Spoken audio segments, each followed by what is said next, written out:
when you're in need, and kind of reaching out to or kind of gesturing or inviting in that kind of angelic protection. That can be very, very real and very, very empowering. Welcome to Soror Mystica, a podcast exploring life's mysteries and magic through its symbols. I'm Mariana Lewis, an archetypal tarotist. And I'm astrologer Christina Farella. And just as the Soror Mystica guided the alchemist through his holy work, we hope to be your mystic sisters in these conversations, guiding you deeper into the symbolic life.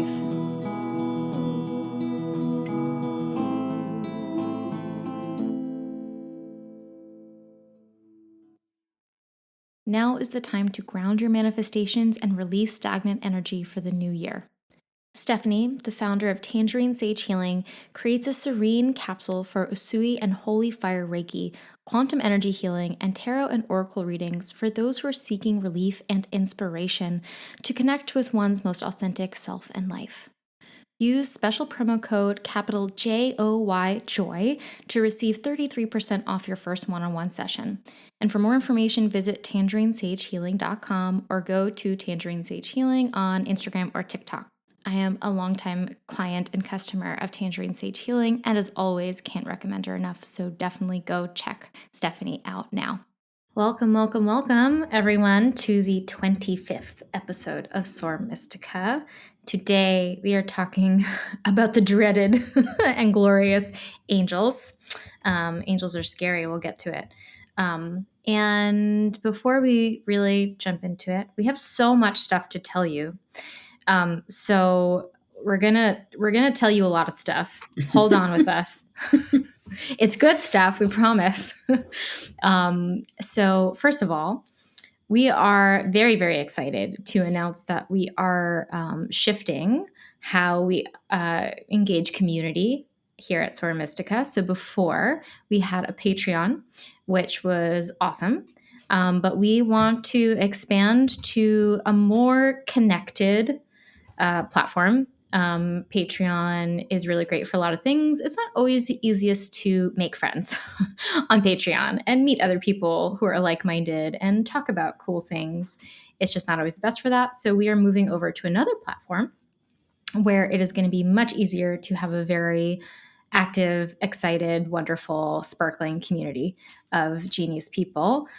So we are really encouraging everybody to check out our Mighty Networks page, which we are currently calling our little Soror Mystica Cloister. And over there's a few different ways, tiers, levels in which you can participate and engage. You can come over and just join the community and pay under $5 a month just to be part of it and to say hi and to get access to, all the good conversation, dream interpretations, mythology, whatever that we're hosting over there. And then at higher tiers, you can actually join the upcoming Soror Mystica Book Club, which is something that we've been toying with doing for a little while, and we're going to do it. And it's going to be so good because we always talk about what we're reading, and we want to read it with you because that would actually be tremendous fun. So you can join our book club and have some guidance while reading some of the stuff that's a little bit intimidating to read, but really important too. And then we're also going to be offering bonus podcasts for higher tiered listeners. And that's something that we're particularly eager to explore because we're going to kind of talk about the really juicy, interesting stuff that is stuff that no one really ever gets to talk about because it's going to be very specific and very cool and very niche and very weird as we are. So that's going to be a joy. And just a sneak peek. I think that we're actually one of the bonus episodes that's coming up, because today we're talking about angels, is going to be angels in the tarot. And so we're just going to have it's going to be like a short episode totally just dedicated to that and exploring the symbolism and where that comes from and what that means. And so that's just kind of like a little preview of what that looks like. And then finally, we're also going to have, a way for you to engage in a more I don't know, substantial way. And there's just lots of options. So I've just talked a lot. I didn't even say hi to you. Hi, Christina. Hey, what's up? It's just me here. Just smiling and nodding. Yes, I'm yes, just yes. listening to you. I'm like, everything she's saying is right. Everything's Sure. great. Well, No, she no. prepped me before this. She was like, make sure you say it right. No. Behind the scenes, I'm an exacting Virgo. If I can add, I think that the idea behind a podcast is that we're kind of having these conversations with each other, but we also really love the feedback and the kind of connection that we get from listeners and people in our communities, either through Mariana's work with her business Persephone's Sister, or me through Eighth House Astrology. Mm-hmm. And it just feels like a really lovely way to kind of bring together some loose threads and let ourselves kind of grow in this space, because actually, as we are going to be, putting together this episode today to be released in December, we're coming up on a year of Soror Mystica. Well, I think it's gonna come out like right at the end of November, but like 2 days before our 1 year anniversary, something like that. What time or life is happening? Like, it's December already. Can you believe it? I think it's like the day before December. But yes, we're at 1 year, which is absolutely nuts. Yeah. And I think that, this podcast was like a dream project for a long time, especially for me. And I kept annoying her about it for a long time until I wore her down. And the fact that we can do it is so, so wonderful.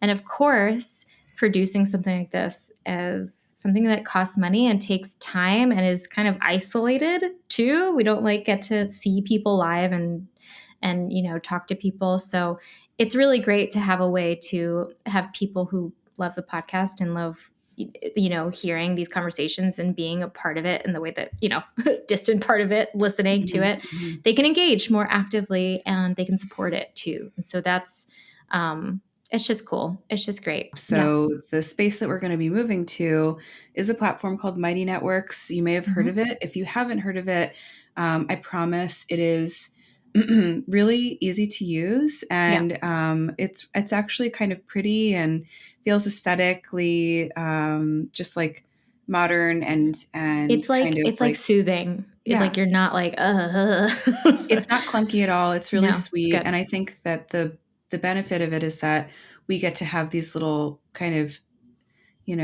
rooms or sections where we get to have specific kinds of conversations. So if you really like our dream analysis, or you're into dreams, we're going to have a chat space for that. Chat space for dreams. We're going to have all these cool things. It's like Discord without being awful. Yeah, we also don't like Discord. We are very cranky, so we have to really be picky about what we choose. Anyway, this will be fun. It will be the cloister. I think that we should do a cloister episode to celebrate. Can we do it in the cloister? Yeah, that could be a bonus episode.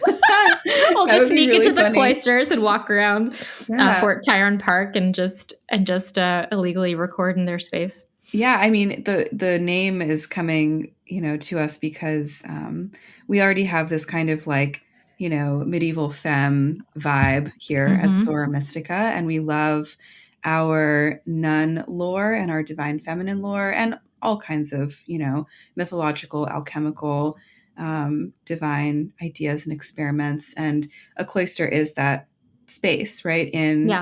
You step away from the world and you go into the sacred space, and it's just there for reflection. And that's great. So it's beautiful. So we'll see you there. It opens on December 1st. So, we're going to be rolling things out bit by bit, but we will be alerting everybody through the internet about this new offering. Follow Soror Mystica Pod on Instagram and you'll get all the details and updates. Totally. And we still have more information for you. We're not done yet. Next, the thing that you need to know about next, and this one's very important, is that Christina has some very, very excellent offerings coming up very soon. So tell them about that. Okay, cool. So 2 things, everyone. It's the end of the year. We are thinking about the new year. We're thinking about 2024. At least in my astrology world, there is a lot of information that we can kind of map out experiment with, soak up if we start looking to the forecast for 2024, the astrological forecast for the next year. So I'm offering 2 ways to engage with that. And the first one is going to be a really fun workshop on December 10th, a live workshop where we will meet on Zoom, and I'm going to share a beautiful presentation on all of the most important moments of the coming year, everything you need to know. And we're also going to be doing a kind of sign by sign breakdown of like what is important for each of the signs of the zodiac. So you feel very, very resourced in terms of planning out your next year. I'm going to share some insights into how to do astrological planning with the information that I'm giving you. And it's accompanied by a very pretty and very thorough ebook, which will have all of the dates and degrees, written descriptions of the year's most important moments month by month, and journaling pages to help you kind of connect with So good. your own version of what's going to happen. So I'm really I'm working on it these days, and it just feels so it feels so cool to put something kind of comprehensive together. Not that I know everything that's going to happen, but I'm going to try to have a good idea of what will happen astrologically so that we can be prepared. And that's the best use of astrology, in my opinion, when we're looking ahead. It's not to say this is going to happen to me or the collective, but here are the pieces of the recipe or the spell Right. or the experiment, and I'm going to use them to my advantage in this way. So that's how I approach forecasting, and that's what I'm going to offer you. Awesome. I also am offering a year ahead reading, a 90-minute reading, and these are limited availability. I don't do year ahead readings very often. Yeah. It's a lot. It's a lot of They're a lot. Yeah. yeah, a lot of planning. So, but I'm happily, because I'm working on this other workshop, I'm, excited to be offering people the space to connect with me one-on-one. So that is on offer through January. My calendar is actually open right now for readings, which it hasn't been for the past several months, maybe half a year. So get on my books if you're looking for a year ahead reading. And yeah, I'd love to connect with you personally. So thanks for listening. You should do it. Everybody should Why do are it. you laughing at me? Because you're like, thank you for listening to me. That's what I was taught to talking. say. You're very cute. So you should really, really do it. And especially if you're into astrology, you're learning astrology, or you're practicing astrology, it is so overwhelming to understand all the things that are coming up. And so the fact that you're putting together this overview that like pinpoints, here's the key things to know, put them in your calendar. This is the importance of it. This is the significance of it. That is so vital. So it's really, really worth it. So definitely take that, people.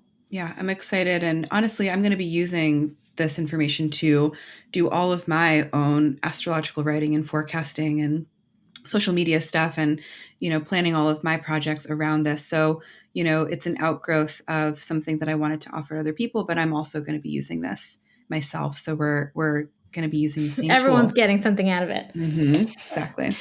All right. So one final thing. We're almost there, guys. The last thing that I just want to remind you of extremely quickly is that I will be hosting a shadow work tarot workshop. So tarot and shadow workshop that will be in partnership with the Jung Academy. I'm on the faculty there, and it is going to be a 3-week deep dive into how to understand the shadow in tarot through the lens of tarot, understanding it through reversals, court cards, understanding it in the minor arcana, in the arc of individuation of the major arcana, just where the shadow lies there. And then also how to practice shadow work using the tarot. And it's going to be very hands-on. I'm not just going to tell you stuff and leave you alone. I'm going to guide you through it. And it's going to be really good. So I don't remember exactly what the pricing is at currently, but I know that the way that Jung Academy works is that it is beneficial for you to buy tickets earlier rather than later. They tend to have like discounted prices up front. So if you're interested in doing it, or checking out the workshop, go to youngarcademy.com. It's there. You can also go to my website, persephonessister.com. It'll be on my course page. And so make sure to grab a ticket to that if you're interested. And as I think I said it's starting in January. It's 3 weeks. Mm-hmm. Okay, we told you all the stuff we're doing. thank you for not exiting. And if you did, bye. I guess you Goodbye. left us a while ago. Yep. But if you didn't, you're a trooper. We appreciate you. And now we're going to talk about angels. I have Yeah, a let's do it. complicated relationship with angels. As you know, Mm-hmm. my mother was obsessed with angels when I was a child.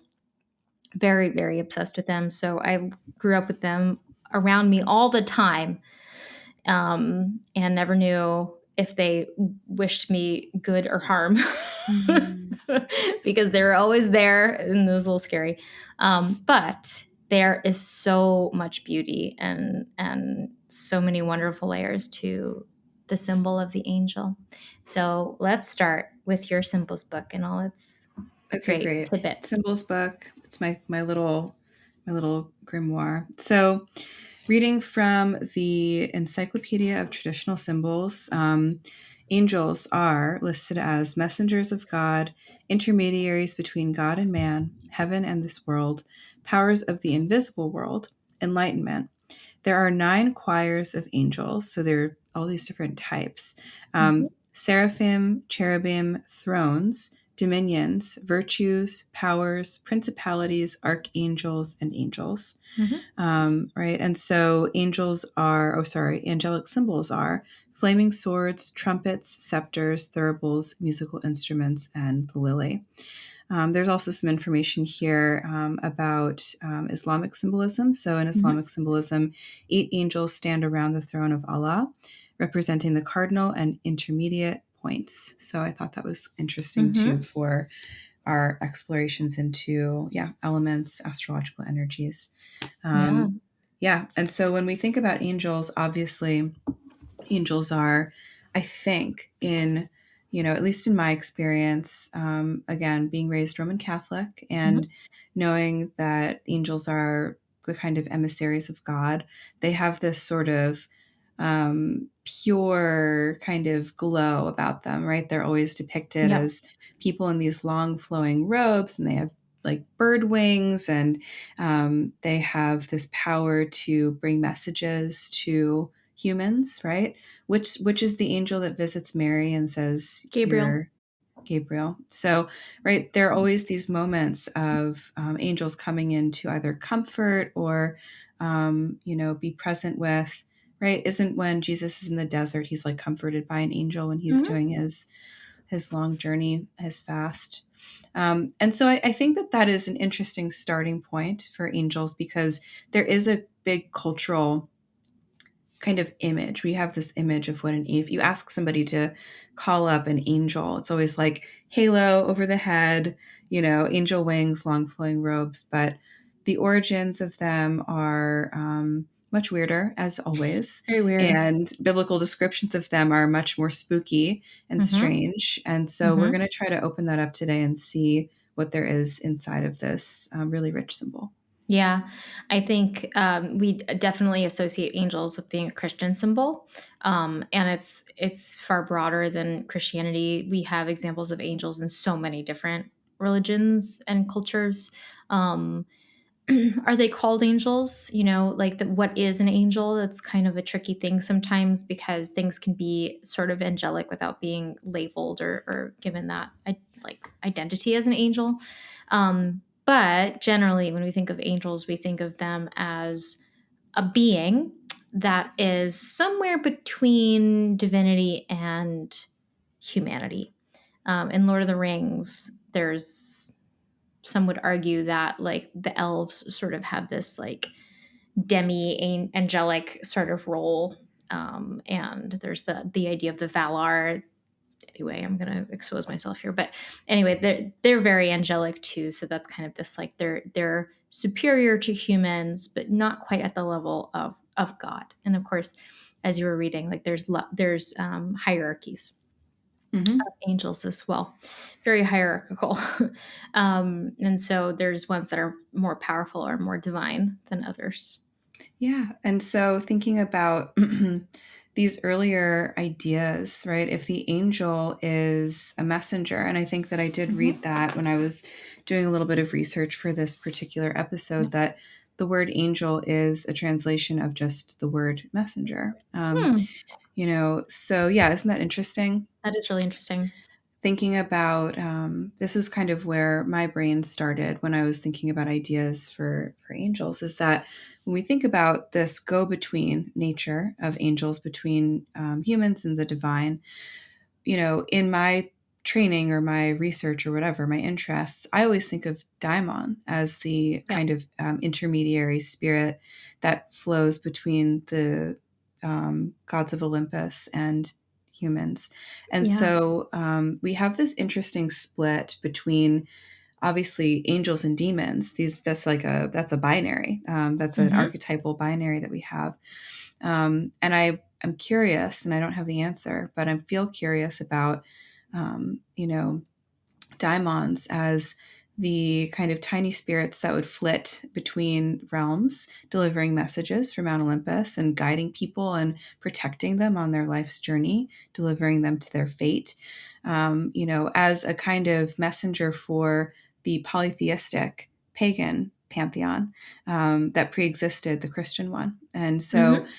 in just the transformation of language over time, the word daimon gets Latinized and then Christianized into the word demon, which we Yeah. see as a kind of example or a kind of consort of the devil, right, of hell. Hmm. And so I think that it is just the kind of monotheistic rewrite of, the daimons are part of this polytheistic pre-existing world. We are going to demonize, literally, that we're going to make it into something that does not is not sacred anymore, and we're going to replace it with Right. this other kind of messenger. So I don't know how that happened or why or when, um, but I do know that the first maybe written instance or expression of angels was in the Zoroastrian religion, which Hmm. I don't know that much about, but I bet you do. So what do I know a you? little bit about it. It's so Zoroastrianism is the first monotheistic religion that we have. That's, well, maybe it's not the first. It's at least there might be updated information since I researched it years ago, but it's um, the earliest, at least, kind of Near Eastern monotheistic religion. And the essential thing that they're focused on is it's focused on the prophet Zoroaster. So he is a prophet, and so he has a lot of wisdom. And the one of the main tenets of Zoroastrianism is this kind of epic, perpetual fight between the nature of good and evil. And so, as far as I know, the angels figured into that. There was this kind of battle between good and evil, and angels were. I would assume that angels are on the side of the good, though I don't know that much about angels in Zoroastrianism. But I know that Mhm. that's kind of where, as you said, they kind of originate there in this idea of them as messengers of a singular God. Mhm. It's very interesting, the idea of a singular god with this, like, these angelic legions. I've watched the show Good Omens. I just mentioned it to you before. Other listeners may have watched it. It's based on a book by Neil Gaiman, who's a very interesting author. And the book is basically about the angel who wielded the flaming sword in the Garden of Eden. Um, that he had another angel friend, and that the other angel friend somehow was converted into a demon, and so, but they stayed friends, and so it's sort of like this tension of, we're friends but we're supposed to be enemies. And then, the whole nature of the show and the book, I would imagine, is about, like, who's really good. Is it the angel, or is the angel too righteous in his morality, and does the demon maybe sometimes get to some better truth through the shadowy parts? And so it's really interesting in that way. But one of the key ideas, and that Neil Gaiman probably loved to do this. He really loves things like this. Is to, like, they really kind of outline these enormous hierarchies of power in these, like, angelic, you know, this retinue of angels that they have.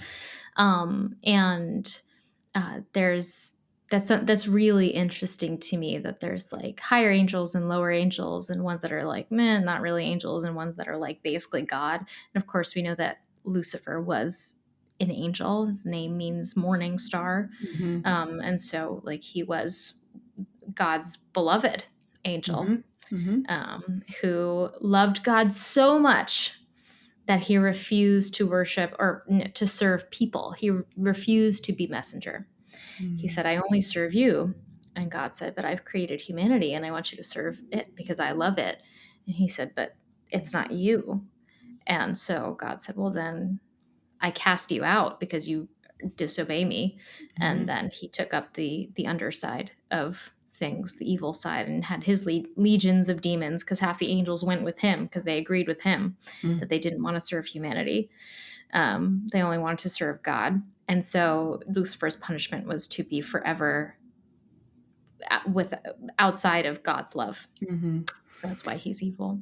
You know what I learned this past week when I was researching for that Sappho article that I wrote is Mm-hmm. that Lucifer, like, you know, yeah, the name means light bringer. And Mm-hmm. obviously that's interesting. But one of the names that the Romans called Venus when she was in her morning star phase was Lucifer. Mm-hmm. And so there's this Mm. conflation between Venus and the devil As always. in. Isn't that so interesting? And so it also kind of Yes. tracks with like the descent of Inanna into hell, Yes. and the kind of experiences she has in there. So it's, yeah, again, like, yeah, love and hell is Yeah. interwoven there. The more you study it, the more you realize that the idea of the devil and hell is just a corruption of the feminine. Yeah.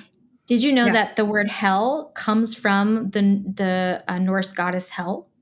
No, but I knew that there was a Norse goddess hell, so that's fascinating. Yes. Yeah. Yeah, that because in the Bible, they don't really reference hell a lot. There's a couple times they reference something which translated into Greek was Hades. Yeah. That was the best translation they had. And so that made sense to them. And they're like, well, what's Hades? It's like this underworld. It's this terrible place. And then as they interacted with the Germanic peoples and learned about this horrible goddess Hel, who was like half dead and half alive and like the keeper of the underworld, they're like, oh, her.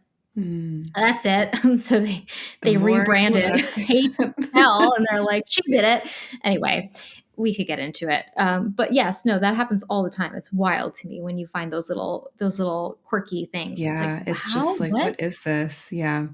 Yeah, wait. So Mm-hmm. then that's also, reminding me of our original focus here, which was angels. And Angels? so I think that the idea, though, of the fall and the separation Mm-hmm. of realms is actually really integral to the image of angels that we have in, again, like the Bible, Mm-hmm. because when we have the first instance of sin, when Adam and Eve are cast out of the garden, it's the angel that kicks them out, guides them out, and Yes. is then guarding the Garden of Eden forever with their flaming sword, which I'm like obsessed with that image. But there's this instant stratification of, again, being separated from God, and there's an angel in between, God's decree and Adam and Eve, who are cast out into the world to create humanity, and then we all Yeah. suffer from there. So there's like that interesting other, right? So it's funny when we see, like, when we say that something is angelic, we think it's like innocent and pure Yeah. and beautiful and sweet, but angels are really strong, like boundary keepers at the same time. Yeah. um Very yeah, much so. and I like that layer of it. Yeah. mhm. I think this is a good time to read some Rilke. It's always a I good have time some to read some Rilke. Rilke. It is always a good time to read Rilke. I love Rilke very much. And Rilke has Rainer Maria Rilke's, who we're talking about, poet of the 19th century, German poet, very, very exquisite poet. So he has a collection of poetry called the Duino Elegies, and this is from the first elegy, just the first stanza. He writes, who, if I cried out, would hear me among the angels' hierarchies? And even if one of them pressed me suddenly against his heart, I would be consumed in that overwhelming existence. For beauty is nothing but the beginning of terror, which we still are just able to endure. And we are so awed because it serenely disdains to annihilate us. Mm, Every angel is terrifying. I love it.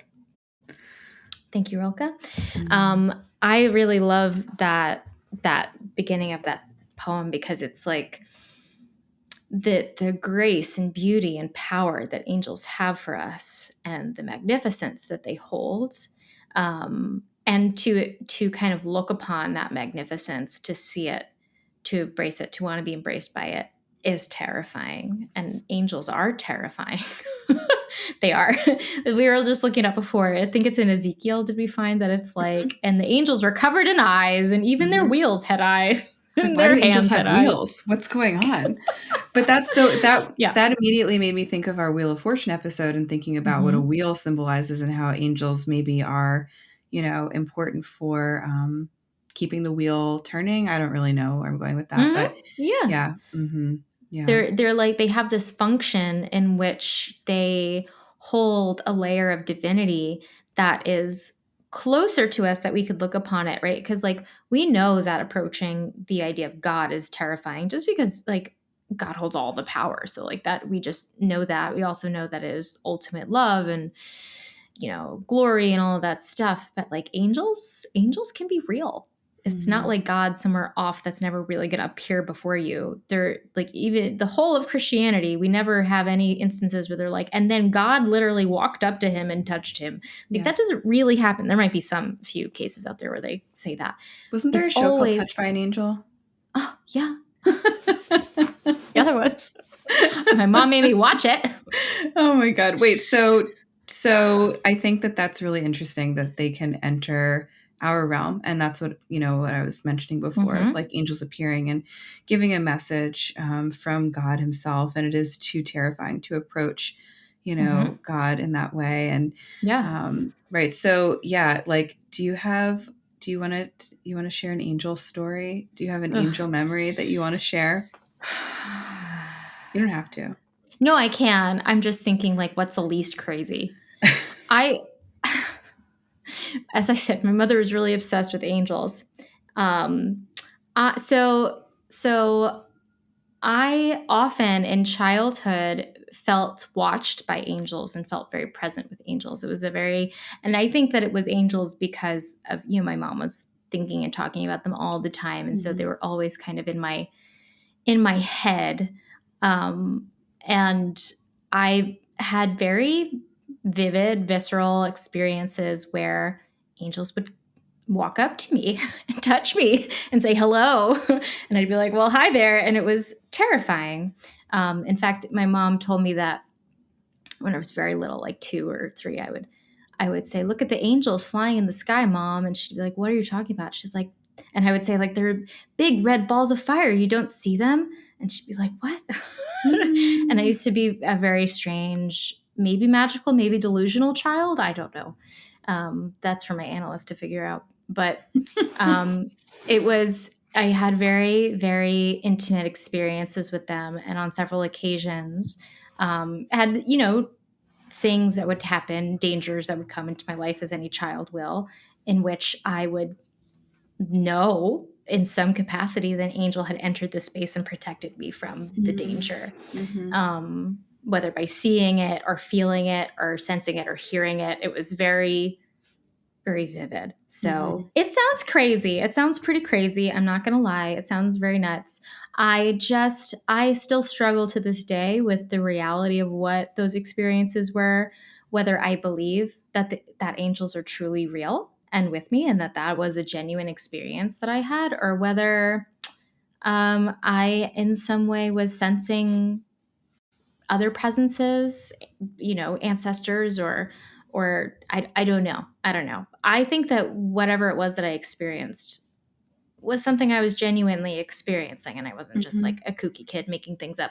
I think that they were angels because I knew so much about angels from a young age. I knew to look for them. I knew that what the forms they took, the feelings they gave you, the ways they protected you. And I think the reason my mother was so obsessed with them is she was really, really in love with the idea of having something that protects you, that Yeah. really does look out for you. Because we had it was a challenging childhood that I had. My mom had a lot of stuff that she was working through, and she needed to feel protected. And I think that was really what she was calling out for all the time. They're reaching out. Like my house, I can't tell you the amount of angel statues and figurines and pictures, and there was so many. So many. Anytime we went to the dollar store, we'd walk home with 3 angel statues. Like, why? They're everywhere. So obsessed. And but that is a nature of the angel that's really important to consider as well, the protective nature. Yeah, Yeah. absolutely. Yeah. I think that that's like our strongest takeaway. That's how people use, or interact with or engage with angels. I'm thinking about a friend of mine who is an angel reader, an angel medium. And Yeah. so she's like a mediumistic person, but she channels her skill through particular angelic presences, forces, and it's a really beautiful way of doing that kind of channeling, because it feels like it's always kind of at the highest energetic level of protection and Yeah. highest good. And so I think that there's something, protective, good, capital G. I don't even know if like morally good is part of it, but maybe like there's something very like Mm-hmm. proud and upright about an angel. And specifically, that makes me think of the archangels who Yeah. are like the kind of, they're like the powerhouses of the Mm-hmm. angelic realm. And, Mm-hmm. one that I think about a lot is Michael, Mm-hmm. who is often depicted wrestling a snake or the devil or a dragon like St. George, who we talked Yeah. about in a dream episode, dream analysis a few episodes ago. All right, and he's like this big, strong, kind of like Herculean looking angel guy. Well, He's like the yeah, he's the right hand of God, I believe. yeah, he's a warrior. Mm-hmm. So he's like this avenging force. It's really, really Mm-hmm. interesting. Um, but yeah, what other archangel thoughts do you have about, yeah, what does that do for us? Yeah, I mean the archangels are certainly our they are the like lords of heaven, basically. I was just finishing Dante recently, the Paradiso, and it kind of there's a big Michael presence in there where it's sort of like comes in and it's this can you even look upon him, and it's very beautiful. I think that all of the archangels are known to us. They have names, whereas Hmm. the other angels do not have names because there's billions upon billions of them. And I was very into learning all the archangels' names for a while. Like I was researching this like Uriel, and there's Sachiel, and there's anyway, Raphael. Raphael. There's a lot of them. And they all have different purposes in the realm of heaven. They have different. So I think that Michael's the right hand of God. He's like the fist of God, basically. Hmm. And then I think Gabriel is the left hand of God. I Hmm. might be wrong about that, but like Gabriel is God's core messenger. He's the one who goes and delivers good news. He's the good news bringer. He's often Um, depicted with like a quill, right? And like a piece of, he's like a scribe, yeah, sort of. yeah, Yeah. I think so. He's often depicted with a horn. Okay. That's very Hmm. common for him, because he blows his horn and he delivers the news. He's the herald. Got it. Um, so they're very cool, and I think that for a lot of people out there, Christian witches in particular, that's one of the main ways that they kind of engage with bringing in a little bit of magic, and witchcraft into their they kind because it's not they're not deities, they're not gods, but they're like these sort of not let's like we're pretending that Christianity is fully pagan, like it's like we're literally worshiping saints all the time. Anyway, um, but like there, a lot of people will have like altars to Michael or altars to Gabriel, and they'll ask them specifically for certain ways of being protected. I think that's something that we haven't touched on, which a lot of people would immediately go to, is the guardian angel. Hmm. Right, this is the way that we think about angels a lot. A lot of witches, a lot of modern spiritual people will say my guardian angels are watching over me. We kind of conflate guardian angels and ancestors. That's a whole thing of like, do spirits when they pass on become angels? If you're a real Christian, no, absolutely not. That's not a thing. However, there's a lot of people who do believe that that's like the way we can conceive of it, and maybe that's true. maybe an angel is in some way some spirit that has access to both, can enter the human plane, but then go into the realm of divinity and works for service and protection. Maybe that using the term angel is fine in terms of describing that spirit. But a guardian angel is something that a lot of us are reaching for. We're reaching for something outside of us to protect us, to serve us, to guide the way. And I think that is, we had a whole entire episode, I don't know, I want to say back in the spring, about the psychopomp. And the psychopomp as an archetype is the soul guide who guides you, literally like carries you from the day world into the underworld to say, you got to go learn something about yourself under here, and then we'll bring you back. And angels generally don't guide us underneath the surface of things, traditionally, but they are the guides in that kind of psychopomp way of saying, you can be protected as you move through this experience, and you can be guarded as you wrestle with these inner demons, right? And you will be well. That was all the experiences I had as a child. Some of them were very spooky. But generally the idea I knew is that I was supposed to feel comforted and guarded, and that I could trust in that. And that was very important for me at the time. And I think a lot of us are reaching for it. So I think that one of the things that I've learned as a person who has maybe interacted with some kind of angelic being in the world, if that exists, is that you have to sometimes ask for it. When you ask for it and you're ready to receive it, then that can actually, it can happen. Yeah, that's beautiful. And I think that that's true where, I think people get freaked out when they consider contact with an energy from another realm. That's such a weird sentence that I just said. I People get know. freaked out.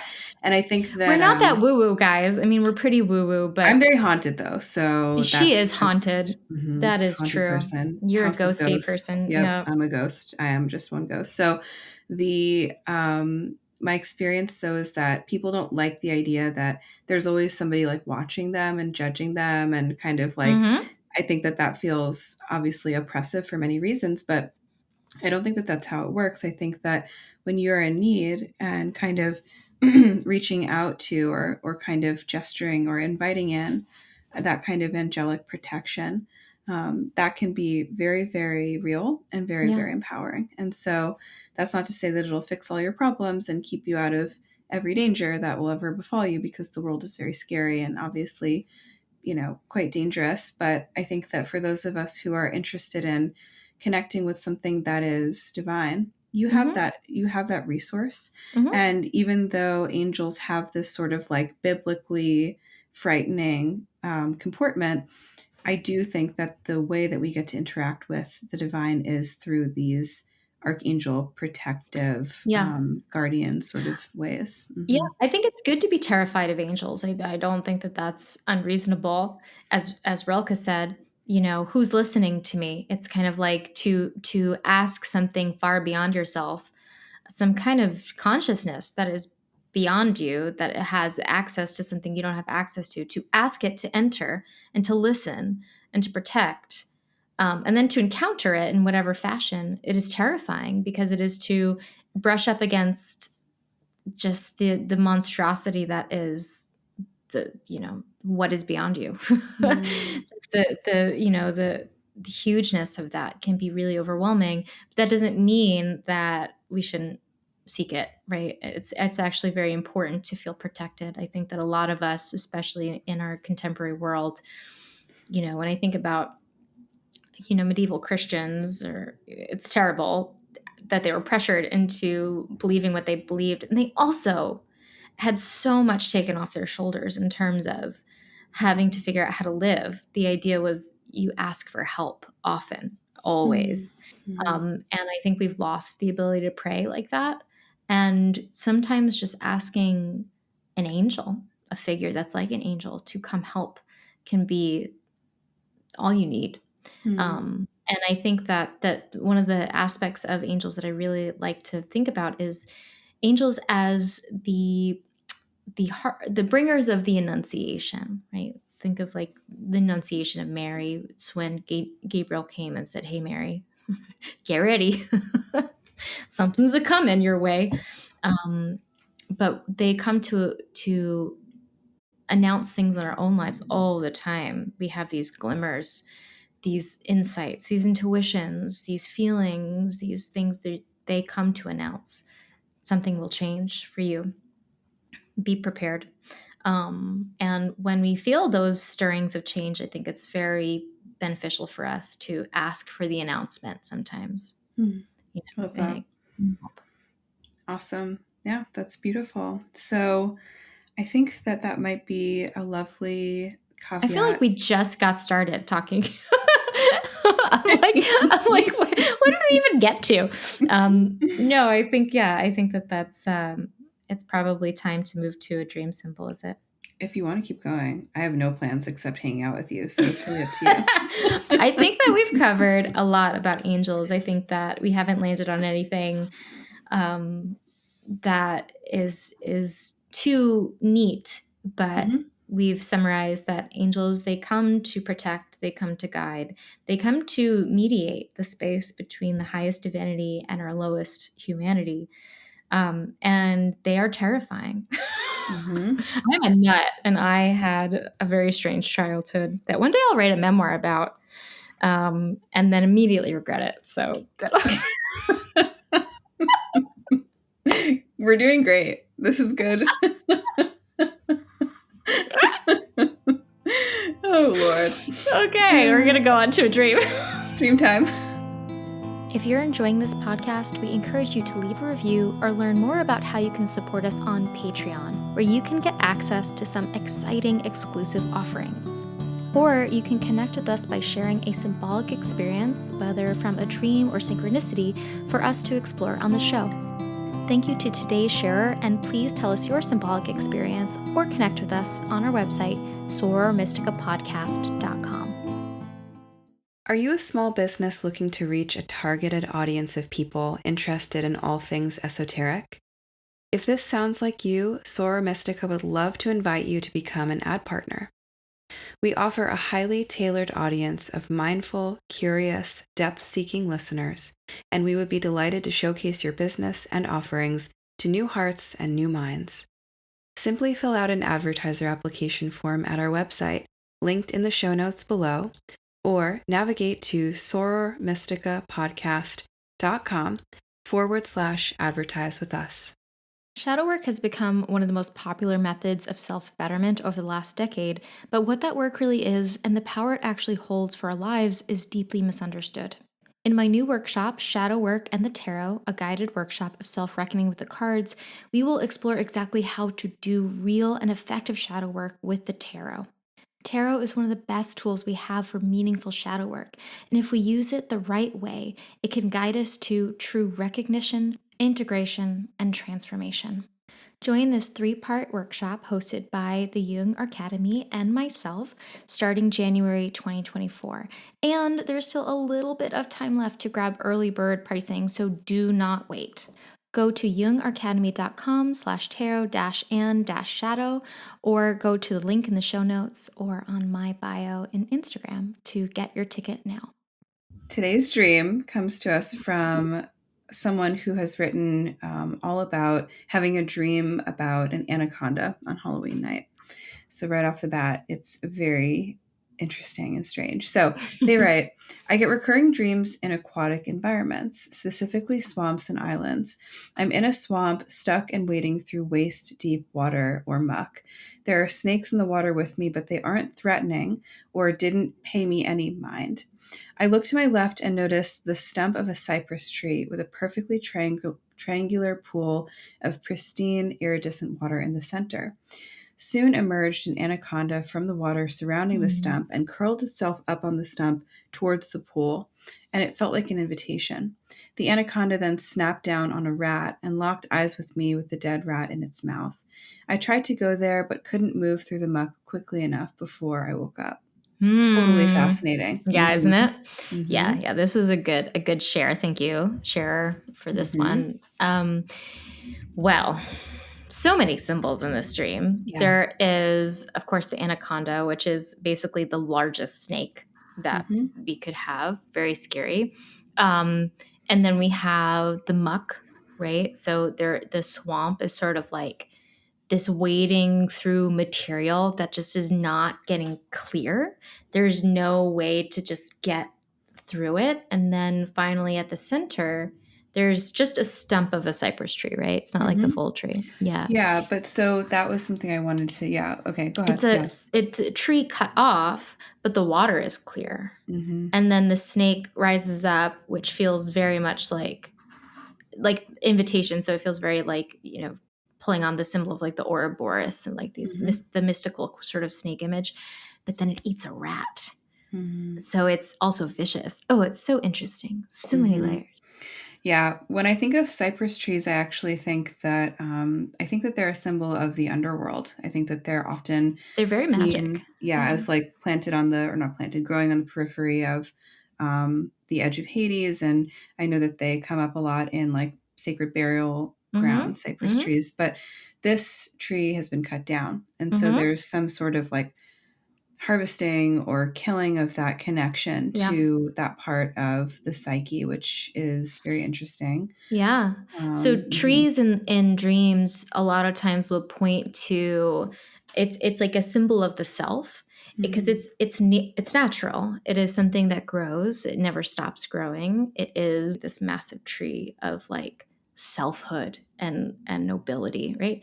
And so the tree is there in the clear water. That feels very significant to me. Like we're trying to get through the muck to get mhm, to that mhm, place where there's the tree and there's the self and there's the real connection to what is natural and true and essential about you, and it's cut down. The snake is trying to get there. You're not scared of it, which I am interested in too. And it's in its place. It's eating a rat. We mhm. did a dream. There was someone else who had a dream about a rat, right? We talked Yeah. about rats. Yeah, and Mm-hmm. rats are a nocturnal creature. They're another underworld symbol, and so there's, like, Mm-hmm. this interesting, connection between the cut down tree, Mm-hmm. and then the murdered rat by the snake. I also think it's funny that we were talking about the serpent in the Garden of Eden, and then in Yeah. this, yeah, I didn't Yeah. realize that Totally. until now. There's a Uh-huh. snake in a tree.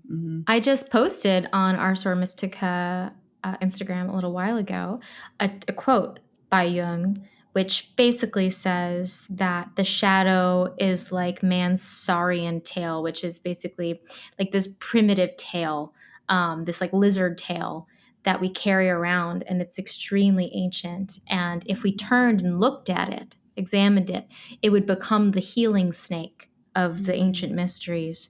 And but instead we kind of parade around with it like monkeys. Hmm. It I was thinking about that quote too, of like how the serpent is connected to the shadow, in that it's like it's dark and scary and mysterious and kind of slithers behind us and such, but it is, I love that idea of that if we look at it, it becomes the healing serpent of the mysteries, Hmm. right? Like it has something in us that shows us something amazing. Yeah. And so which version of that snake tail is here in this dream image? Mm-hmm. Like, yeah, So interesting. I think it's interesting that the dreamer feels as though there's an invitation, but Yeah. then the snake then bites the rat. And so it's Mm-hmm. kind of like there's obviously fear and anxiety around Mm-hmm. taking that next step into whatever that invitation is. Mm-hmm. So yeah, it's just Yeah. all, it feels very, I don't know if I'm that good at identifying Jungian dreams like you, but this feels very Jungian to me to Oh, have for like, sure. The yeah. Jungians would love it. I think that the muck also is very Yeah, that's what I significant. was thinking about. It's like so symbolic of that S- mental state. Hmm. yeah, swamps are rough. You're stuck there. Like Hmm. you can't get through. There's water, so we know that there's unconscious material here, but it's like it's getting clogged up with our current like position, right? Like we can't move through it. When we dream about being stuck in mud and stuff like that, a lot of times that's what that signifies, is like we are so stuck in our perspective of things or this state of life that we're in. We just can't pass through it. We can't get to the other side. We have this extraordinary frustration. And so that's just a very like one-to-one symbol that we find in dreams a lot. And I just love this part where there's clear water around the tree. Yeah. To me, that's just so pretty that's where we get through to the other side, is when we approach the tree, this holy tree, this sacred tree that is the self, that is what is truer about you, that isn't all this mucky stuff. That isn't all this daily nonsense or struggles that you're probably going through right now, that is clear and is true. And I'm disappointed that the tree is not there. I think it's interesting that they know it's a cypress tree, but the tree has been cut down. I think that's really interesting. Yeah, important.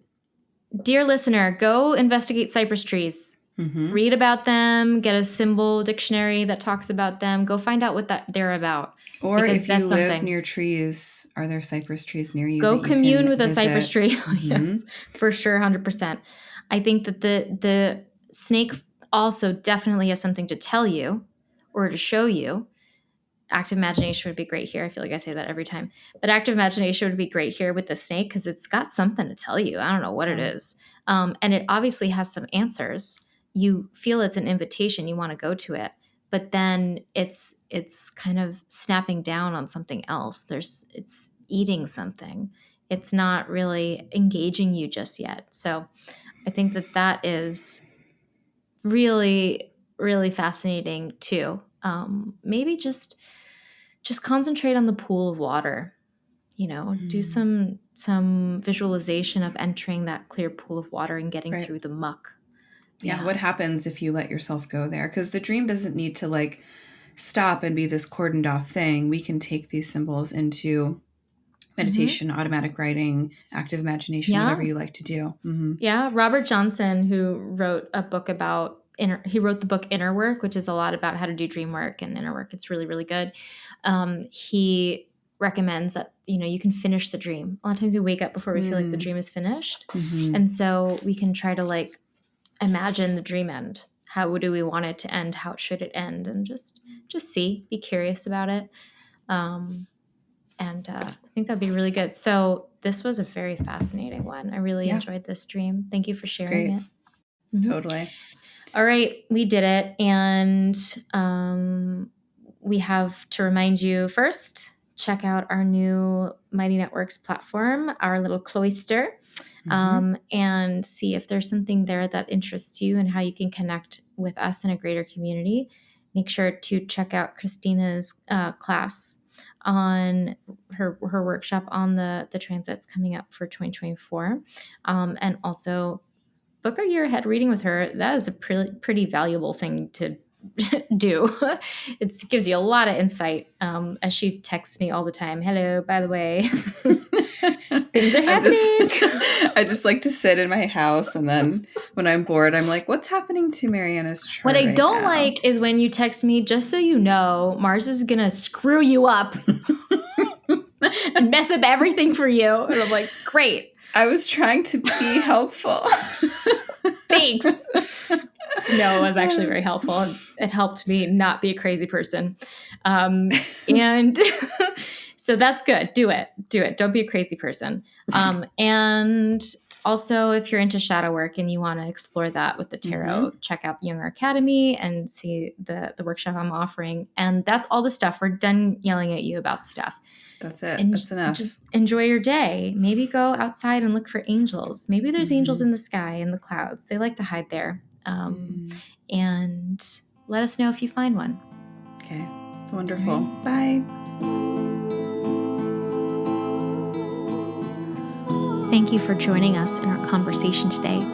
Please consider supporting the podcast by leaving a review and following Soror Mystica wherever you listen. You can also become a more active supporter and a member of the Soror Mystica community by joining us on our Mighty Networks platform. If you have a symbolic experience that you'd like to share with us for the podcast, you can tell us all about it at sorormysticapodcast.com. The music for this podcast is written and performed by me, Mariana Lewis, with special thanks to Stefan Lewis.